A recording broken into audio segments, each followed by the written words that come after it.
杨紫版《青战星》因为吴亦凡预计不会播出，但韩版预告已经放出。很久之前我们也拍过的韩版《青城星》预告，主演是杨紫和吴亦凡。不过现在韩版预告片已经出来了，来看看男女主和和服是否达到你的预期。他们由朴炯植和全昭妮主演。但是我想看的不是这个青赞星，是我们特有的国风设定。杨紫辛辛苦苦拍了这么久，男装英姿飒爽，女装温婉，皇子骁勇于查案洗清罪名的地方，还有古城墙、芦苇丛生，充满古典美感的宏大场面，以及丛林之子的豪迈情怀。我不知道制片人是否会重新选角并重新拍摄，但有如此庞大的布景和工作人员，这可能是不可能的。想想爱会不会有点变脸？吴亦凡的换脸换人直播，估计都会让粉丝很兴奋吧。没想到最期待的服装到现在都是因为吴亦凡触犯了法律，结果现在却被韩方亏空了。不过韩国的我不期待，估计拍不出来。之前的步步为营一塌糊涂，没有中国风的古典美感。对这部青赞行不抱希望要吗？你怎么看？你觉得这个怎么样？02《斗罗大陆2》电视剧宣布开拍，肖战下线，演员全换，下一部大动作官宣。不知道大家还记得肖战、吴宣仪主演的《斗罗大陆》真人版电视剧吗？但是这部漫改真人剧，虽然在很多漫迷看来可以说是魔改严重的垃圾作品，在漫画圈外却收获了很多好评，甚至在央视播出，最终收获了46亿的播放量。这么大的火显然还会继续火起来。2022年已经公布了《斗罗大陆2》和《斗罗大陆2》等漫改真人剧的消息，现在还有《斗罗大陆2》真人电视剧已经宣布开拍了，只是这次第2季好像要重注了。接下来跟着木子一起来看看吧。据知名博主透露，《斗罗大陆2》已经宣布开拍，开拍时间为3月，拍摄周期为120天，共36集。值得一提的是，《斗罗大陆2》的编剧是田亮亮，他同时也是《三体》紫川和《终极笔记》的编剧，但这里的《三体》并不是指动漫。这次《斗罗大陆2》的出品方依然是企鹅影业，看来企鹅影业应该买下了《斗罗大陆》的独家播放权，《斗罗大陆》动漫和真人剧都将在企鹅影业播出。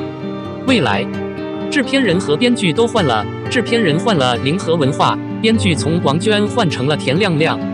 很多人都以为这一次《斗罗大陆2》还会继续使用第一部的人物，比如肖战和吴宣仪，但从现在的情况来看，他们可能都变了。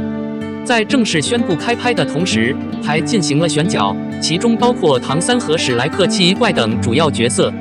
现在有海选，意味着演员要重新筛选，所以肖战、吴宣仪再演的可能性不大，因为他继续演下去就不是海选了。除了肖战、吴宣仪之外，其他演员也将中选，而在本片的第2部中，千仞雪也将登场。按照官方的试镜标准，演员的年龄限制非常严格，大部分只需22岁左右，只有千仞雪在29岁左右。虽然说这是为了还原角色设定，但是这个年纪的演员又有几个演技好呢？所以最终演员们有望再次成为小鲜肉。现在官方似乎要搞大动作，想要打造斗罗大陆专属系统。现在斗罗大陆已经基本完成了从动漫到游戏，再到真人剧、大电影等等的全方位发展。斗罗大陆现在已经不再只是一部作品，而是一个大品牌。目前官方已经开始对斗罗大陆真人秀进行改造。在这部斗罗大陆2之后，估计还会有第3部和第4部。此外，在热闹和游戏方面没有闲置时间。运动目前有斗罗大陆和巨幅影视剧改编，游戏端也在不断推进和培育。在木子看来，斗罗大陆今后将成为一个值得关注的舞台，从热度到游戏再到电视剧，都会产生具体的影响。而且更意外的是，还会确定更多的脱节项目。当局已经安排了一段时间，之后这部作品同样会成为国漫的头号流量，更出人意料的成为企鹅影视的爆款之一。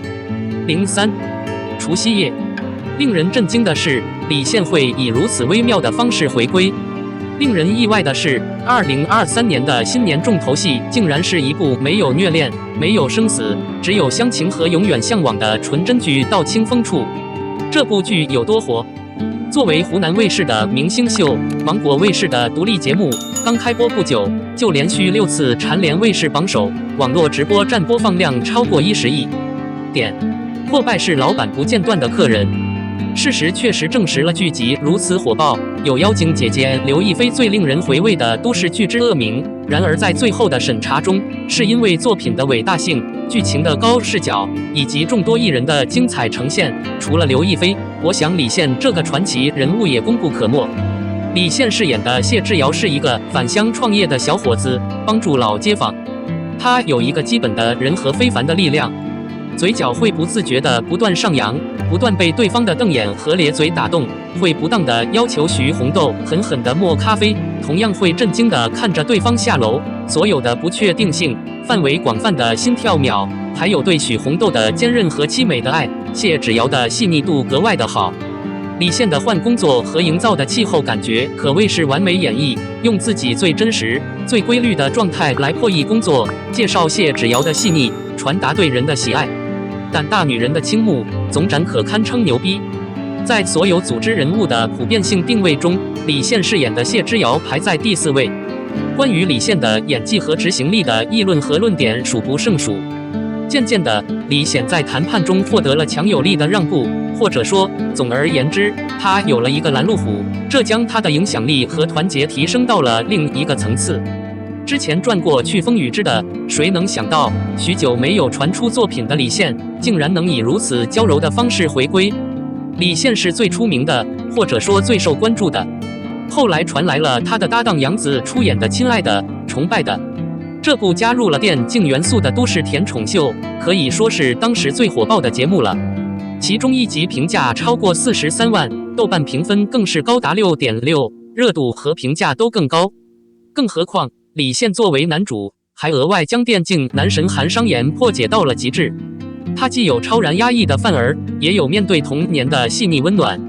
有人可能会说他需要讨人喜欢，需要有品格，并且是一个完全和蔼可亲的人。不过后来的《亲爱的》《崇拜的》李现的刷屏打赏并没有带来更多的后续见面会。从2019年到现在的很长一段时间里，只有一部刀锋线，既不知名也不出名。由此可见，尽管有花干妈妈把控，一线艺人李一桐也有合作，但无论是作品的流行，还是个人对李现的膨胀，都应该被描绘成常态。终于有一部有故事、有品质、有前途的作品，人生如初见，才得以传播。光是舞台的预约量就基本高达270万。他在传书的晚上被短暂删除，直到今天没有任何进展。你要知道，这是一部清末民初的古装剧，离开到一边原创题材，无论是本身的素质，还是李现的装腔作势，成为当季大片还是有可能的。随着爱奇艺的扎实推进和上星、湖南卫视的站台效益，李现的无处不在的收获不言而喻。不管怎么说，可惜后来的人生如初没法赚了。李现一度陷入了好久没有出品的耻辱，或者说他还不适合注入新的活力。他更多地投入到工作中，所以他们对自己的考虑和工作更有意义。直到到一处有风的播出，这部节奏缓慢的平和剧让李现从男神的工作中脱颖而出，让把所有的细腻和爱情都谱写出来的李现，众人皆知的归来，他凭借着精彩的表现和与刘亦菲的恩爱，重回巅峰。显然，这只是一部作品。对于李现来说，他的团结对各种作品和工作都有一定的把握和挑战，尤其是即将上映的剧集《人生如初》中的新锐表演让人期待。但对于目前的情况，去一个峰点无疑给了李现更多的关怀，也让他展现了更多样的心态和品质，着实值得恭喜和喝彩。快乐，你对此有什么看法？你如何看待的本质？李现的介绍呢？